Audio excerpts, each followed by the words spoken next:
नमस्कार दोस्तों, मैं राकेश साहब पीएससी एकेडमी से। दोस्तों आज हम 1944 की पहली घटना देखने जा रहे हैं, चक्रवर्ती राजगोपालाचारी फॉर्मूला।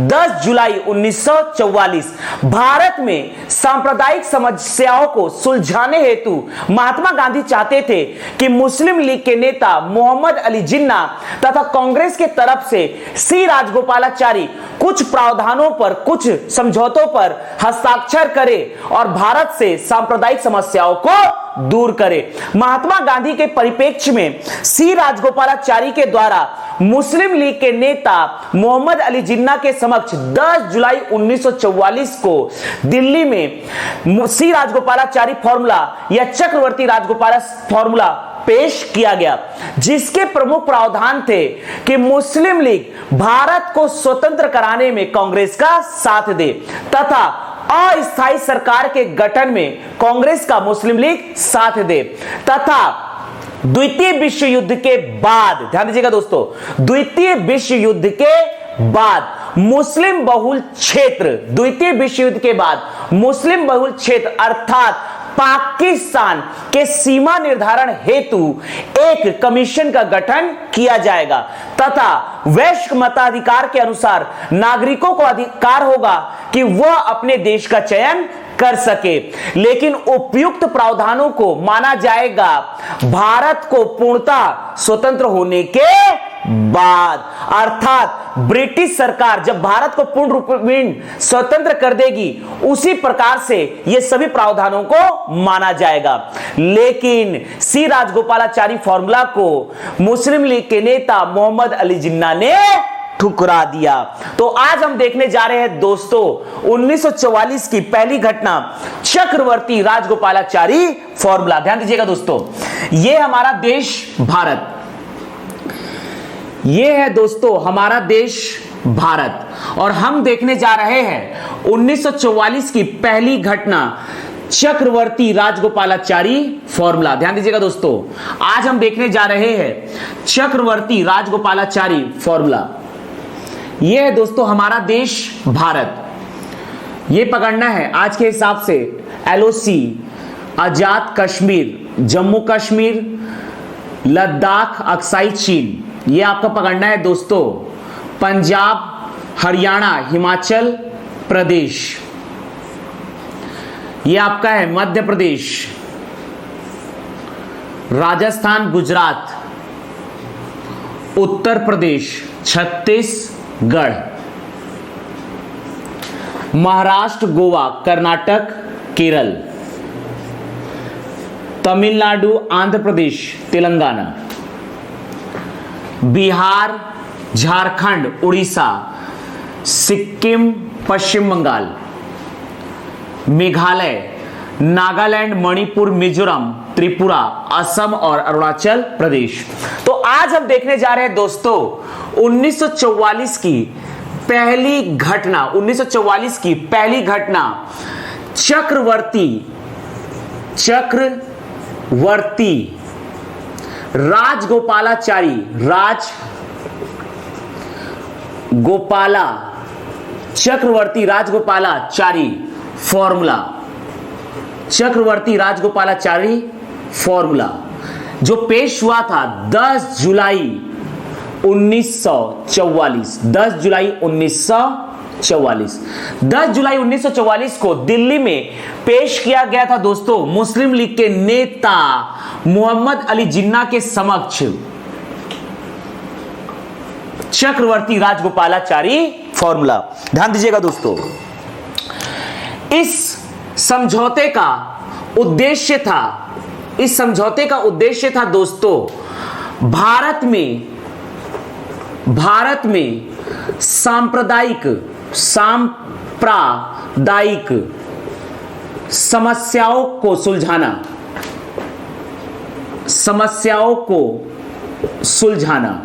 भारत में सांप्रदायिक समस्याओं को सुलझाना। ध्यान दीजिएगा, 10 जुलाई 1944 को भारत में सांप्रदायिक समस्याओं को सुलझाने हेतु मुस्लिम लीग के नेता मोहम्मद अली जिन्ना तथा कांग्रेस के तरफ से चक्रवर्ती राजगोपालाचारी ने एक बैठक की, अर्थात यह समझौता अगर होता तो यह समझौता हुआ था दोस्तों कांग्रेस के तरफ से सी राजगोपालाचारी या चक्रवर्ती राजगोपालाचारी जो कि कांग्रेस का प्रतिनिधित्व कर रहे थे, कांग्रेस के तरफ से थे सी राजगोपालाचारी वर्सेस मुस्लिम लीग के तरफ से थे मोहम्मद अली जिन्ना, मुस्लिम लीग के तरफ से थे मोहम्मद अली जिन्ना, मुस्लिम लीग का नेतृत्व कर रहे थे मोहम्मद अली जिन्ना, मुस्लिम लीग। और यहां पर इस समझौते पर अपना स्वीकृति प्रदान किया था महात्मा गांधी ने, और इसका नेतृत्व कर रहे थे दोस्तों सी राजगोपालाचारी, चक्रवर्ती राजगोपालाचारी, इसका नेतृत्व कर रहे थे चक्रवर्ती राजगोपालाचारी।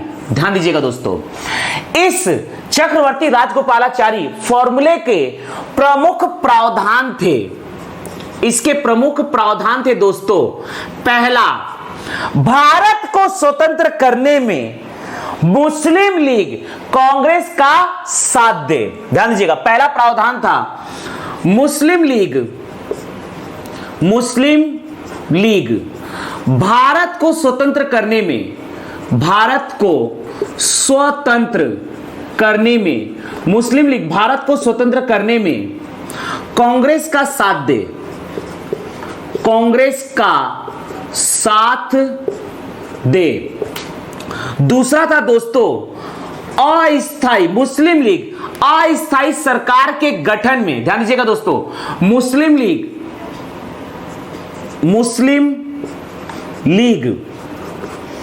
अस्थाई सरकार के गठन में, अस्थाई सरकार के गठन में कांग्रेस का साथ दे, कांग्रेस का साथ दे। ध्यान दीजिएगा, इसके अतिरिक्त कहा गया था दोस्तों कि द्वितीय विश्व युद्ध के बाद मुस्लिम बहुल क्षेत्र अर्थात पाकिस्तान की सीमा निर्धारण हेतु एक कमीशन का गठन किया जाएगा। ध्यान दीजिएगा, द्वितीय विश्व युद्ध के बाद, द्वितीय विश्व युद्ध के बाद मुस्लिम बहुल क्षेत्र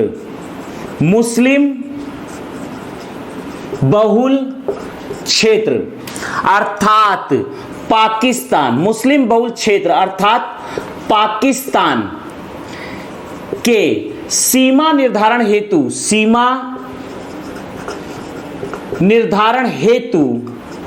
एक कमीशन का गठन किया जाएगा, एक कमीशन का गठन किया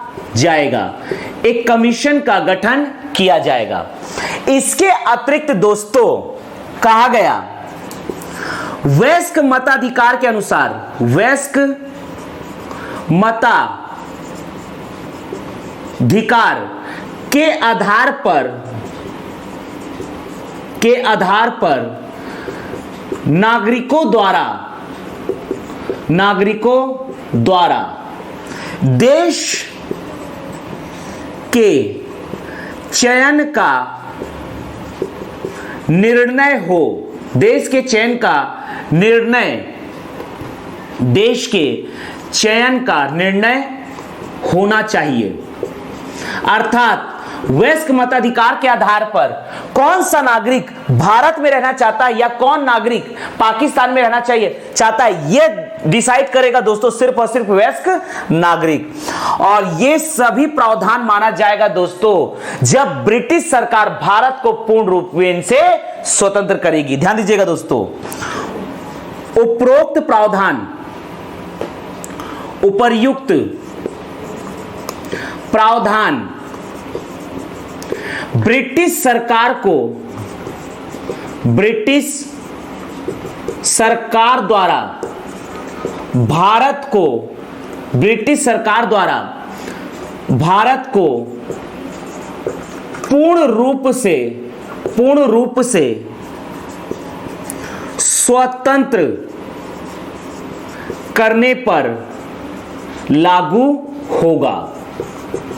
ध्यान दीजिएगा। तो इस प्रकार से 10 जुलाई 1944 को महात्मा गांधी के प्रावधानों को कांग्रेस के तरफ से सी राजगोपालाचारी ने मुस्लिम लीग के नेता मोहम्मद अली जिन्ना के समक्ष 10 जुलाई 1944 को दिल्ली में पेश किया, लेकिन अंततः यह फॉर्मूला असफल रहा क्योंकि इसे मुस्लिम लीग के नेता मोहम्मद अली जिन्ना ने ठुकरा दिया। लेकिन इसका परिणाम यह हुआ दोस्तों कि यह असफल हुआ, यह दोस्तों असफल हुआ क्योंकि मुस्लिम लीग के नेता मोहम्मद अली जिन्ना ने इसे ठुकरा दिया। मोहम्मद अली जिन्ना ने सी राजगोपालाचारी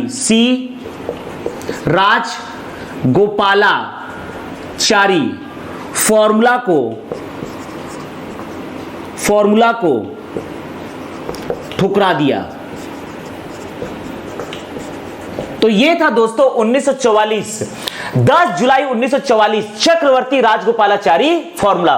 भारत में सांप्रदायिक समस्याओं को सुलझाने हेतु महात्मा गांधी के नेतृत्व में कांग्रेस के नेता सी राजगोपालाचारी मुस्लिम लीग के नेता मोहम्मद अली जिन्ना से 10 जुलाई 1944 को दिल्ली में मिलते हैं और सी राजगोपाला फॉर्मूला पेश करते हैं, जिसके प्रमुख प्रावधान थे कि मुस्लिम लीग भारत को स्वतंत्र करने में कांग्रेस का साथ देगी तथा मुस्लिम लीग भारत में अस्थायी सरकार के गठन में कांग्रेस का साथ देगी तथा द्वितीय विश्व युद्ध के बाद मुस्लिम बहुल क्षेत्र पाकिस्तान के सीमा निर्धारण हेतु एक कमीशन का गठन किया जाएगा। वयस्क मताधिकार के अनुसार नागरिकों को यह अधिकार होगा कि वह अपने देश का चयन करे, लेकिन उपयुक्त प्रावधानों को ब्रिटिश सरकार के द्वारा भारत को स्वतंत्र करने पर माना जाएगा। लेकिन मोहम्मद अली जिन्ना ने सी राजगोपालाचारी फॉर्मूला को ठुकरा दिया। तो इस प्रकार से दोस्तों सी राजगोपालाचारी फॉर्मूला अंततः मुस्लिम लीग के नेता मोहम्मद अली जिन्ना के द्वारा ठुकराए जाने के कारण असफल रहा। अब हम देखने जा रहे हैं दोस्तों 1945 की पहली घटना। 4 जून 1945 तात्कालिक वायसराय लॉर्ड वेवेल के द्वारा लाया गया लॉर्ड वेवेल योजना। 4 जून 1945। तो ध्यान दीजिएगा दोस्तों 1945 की हम पहली घटना डिस्कस करने जा रहे हैं। 4 जून 1945 ध्यान दीजिएगा। 4 जून 1945 लॉर्ड वेवेल के द्वारा लाया गया लॉर्ड वेवेल योजना। लॉर्ड वेवेल के द्वारा लाया गया है दोस्तों लॉर्ड वेवेल योजना। यह आपका है भारत की राजधानी दिल्ली। ध्यान दीजिएगा 1945 की पहली घटना है लॉर्ड वेवेल योजना। लॉर्ड वेवेल योजना तात्कालिक भारत के वायसराय लॉर्ड वेवेल ने भारतीयों के समक्ष पेश किया लॉर्ड वेवेल योजना। इसे पेश किया गया था 4 जून 1945 को। भारत की राजधानी दिल्ली से तात्कालिक वायसराय लॉर्ड वेवेल ने 4 जून 1945 को भारतीयों के समक्ष मुख्य रूप से कांग्रेस मुस्लिम लीग के समक्ष पेश किया लॉर्ड वेवेल योजना। 4 जून 1945 को दिल्ली से तात्कालिक वायसराय लॉर्ड वेवेल ने भारतीयों के समक्ष अर्थात मुख्य रूप से कांग्रेस तथा मुस्लिम लीग के समक्ष लॉर्ड वेवेल योजना प्रस्तुत किया। इस समय भारत के वायसराय है दोस्तों लॉर्ड वेवेल। लॉर्ड वेवेल ने 4 जून 1945 को भारतीयों के समक्ष अर्थात मुख्य रूप से कांग्रेस तथा मुस्लिम लीग के समक्ष लॉर्ड वेवेल योजना प्रस्तुत किया। इसका उद्देश्य था भारत में राजनीतिक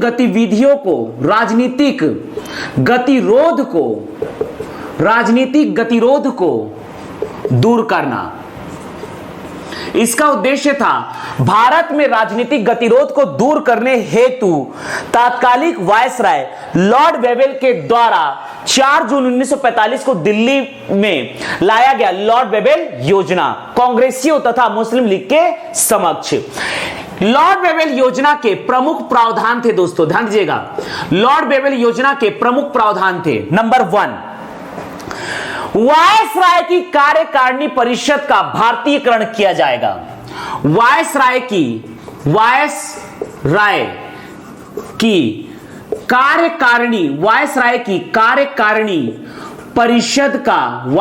कार्यकारिणी परिषद का भारतीयकरण किया जाएगा। भारतीयकरण किया जाएगा अर्थात वायसराय की कार्यकारिणी परिषद में समस्त सदस्य होंगे भारतीय। ध्यान दीजिएगा दोस्तों, वायसराय की कार्यकारिणी परिषद में समस्त सदस्य होंगे भारतीय, यह बात लाया गया। लेकिन इसमें कहा गया कि वायसराय की कार्यकारिणी परिषद में वायसराय तथा सेना अध्यक्ष को छोड़कर सभी भारतीय होंगे, अर्थात 2 सदस्य अंग्रेज होंगे, एक तो खुद वायसराय और दूसरा सेना अध्यक्ष, बाकी सभी सदस्य होंगे भारतीय। तो यहां पर दूसरा प्रावधान लाया गया, वायसराय की कार्यकारिणी परिषद में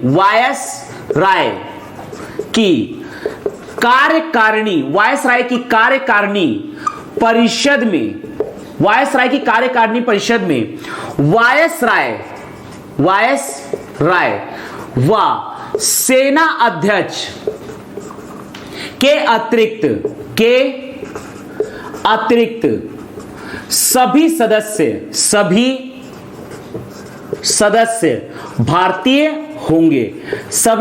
भारतीय होंगे, अर्थात वायसराय की कार्यकारिणी परिषद का भारतीयकरण किया जाएगा तथा वायसराय की कार्यकारिणी परिषद में वायसराय तथा सेना अध्यक्ष के अतिरिक्त सभी सदस्य भारतीय होंगे। इसके अतिरिक्त प्रावधान था दोस्तों, प्रतिरक्षा विभाग वायसराय के अधीन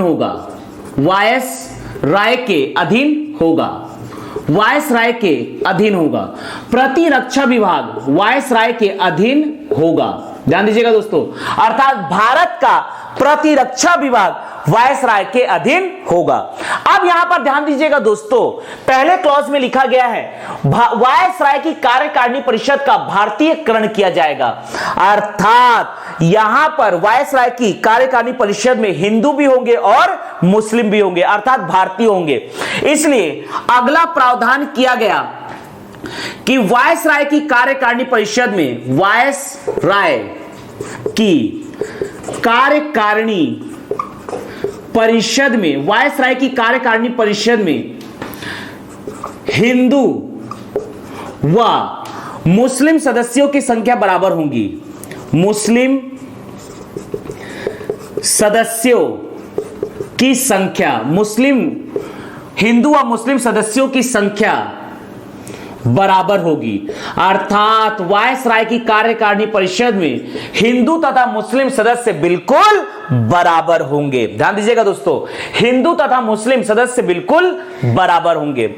यहां पर प्रमुख प्रावधान थे, वायसराय की कार्यकारिणी परिषद का भारतीयकरण किया जाएगा, वायसराय की कार्यकारिणी परिषद का भारतीयकरण किया जाएगा तथा वायसराय की कार्यकारिणी परिषद में वायसराय व सेना अध्यक्ष के अतिरिक्त सभी सदस्य भारतीय होंगे। प्रतिरक्षा विभाग वायसराय के अधीन होगा। वायसराय की कार्यकारिणी परिषद में हिंदू व मुस्लिम सदस्यों की संख्या बराबर होगी। इसके अतिरिक्त कहा गया दोस्तों कि कांग्रेस के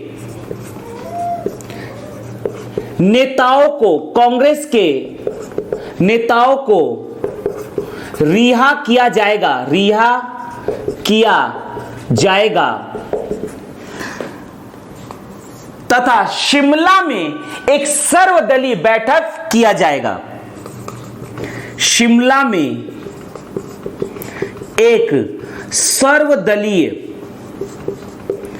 बैठक किया जाएगा जिसका उद्देश्य होगा कि लॉर्ड वेवेल योजना पर कांग्रेस, मुस्लिम लीग तथा अन्य दल इस पर चर्चा करें। शिमला में एक सर्वदलीय बैठक किया जाएगा। शिमला में एक सर्वदलीय बैठक किया जाएगा। द्वितीय विश्व युद्ध के बाद, द्वितीय विश्व युद्ध के बाद भारत अपना संविधान स्वयं बनाएगी, स्वयं बनाएगी।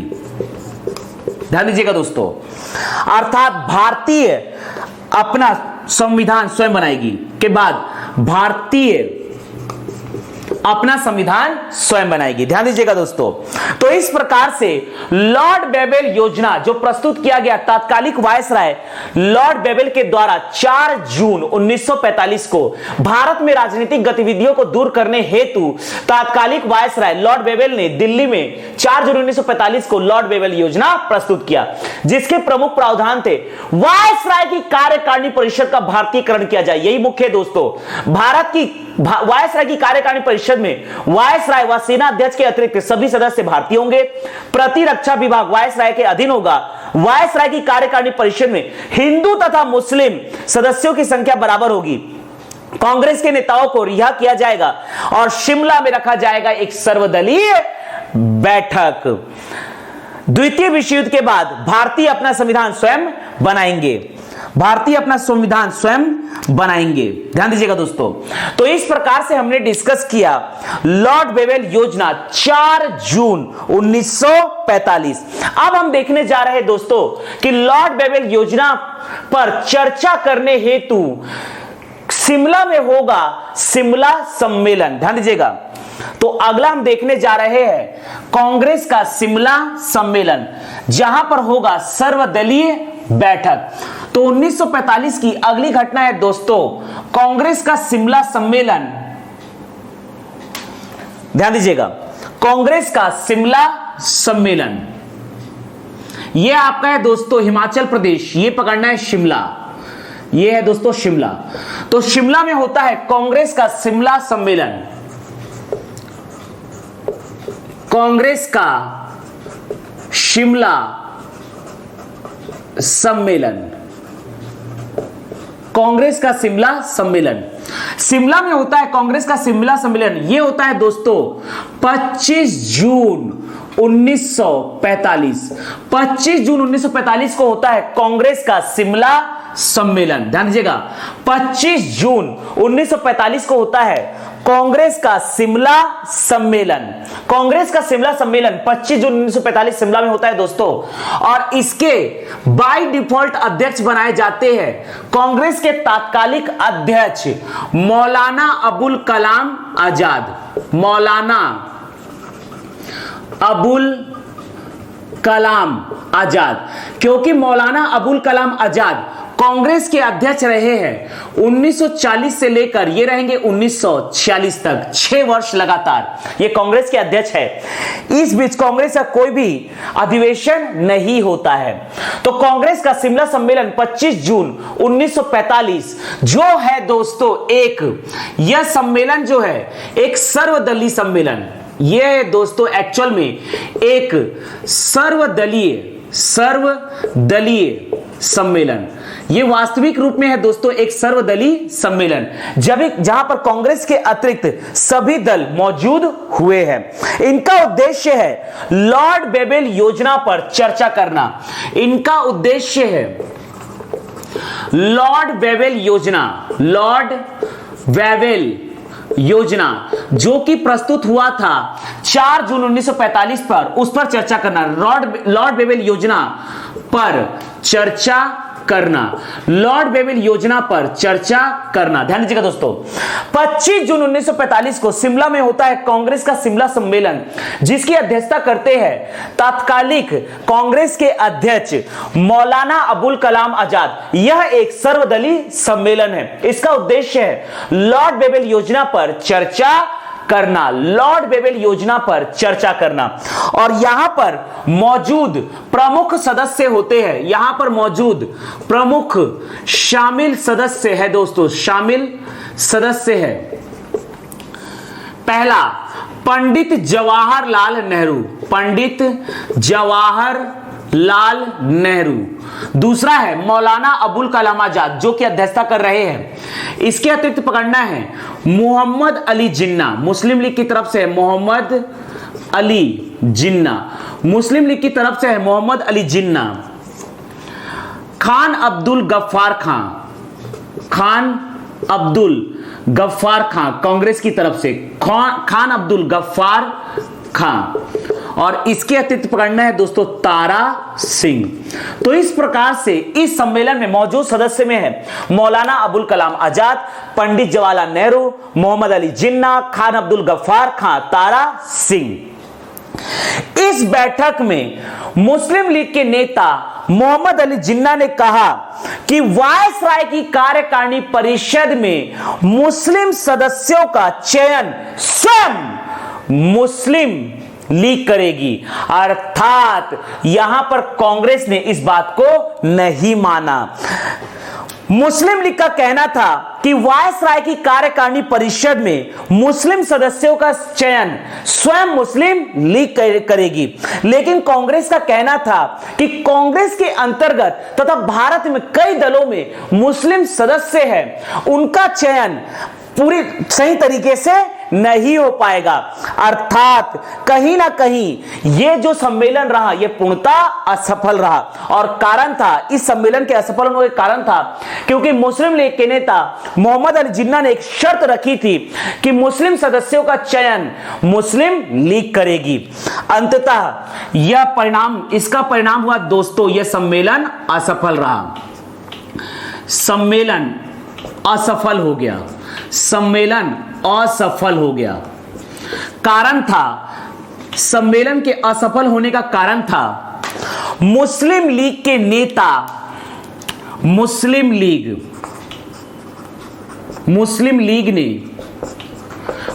लीग ने यह शर्त रखा कि वायसराय की कार्यकारिणी परिषद में मुस्लिम सदस्यों का चयन स्वयं मुस्लिम लीग करेगी।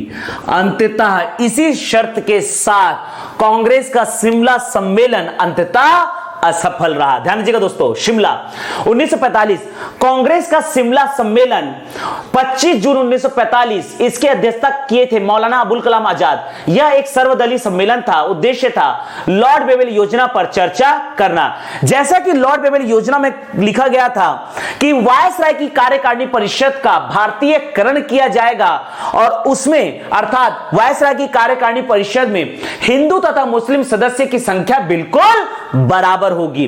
लेकिन यहां पर मुस्लिम लीग के नेता मोहम्मद अली जिन्ना ने शर्त रखी कि वायसराय की कार्यकारिणी परिषद में मुस्लिम सदस्यों का चयन स्वयं मुस्लिम लीग करेगी। अंततः यह सम्मेलन असफल रहा।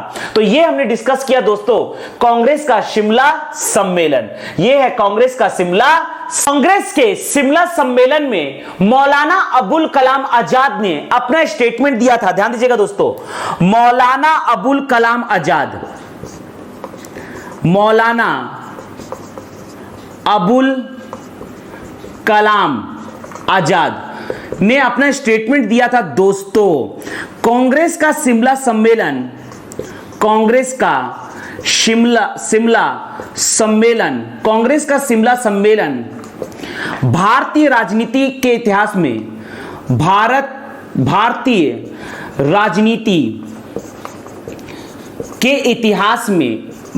राजनीति के इतिहास में एक जल विभाजक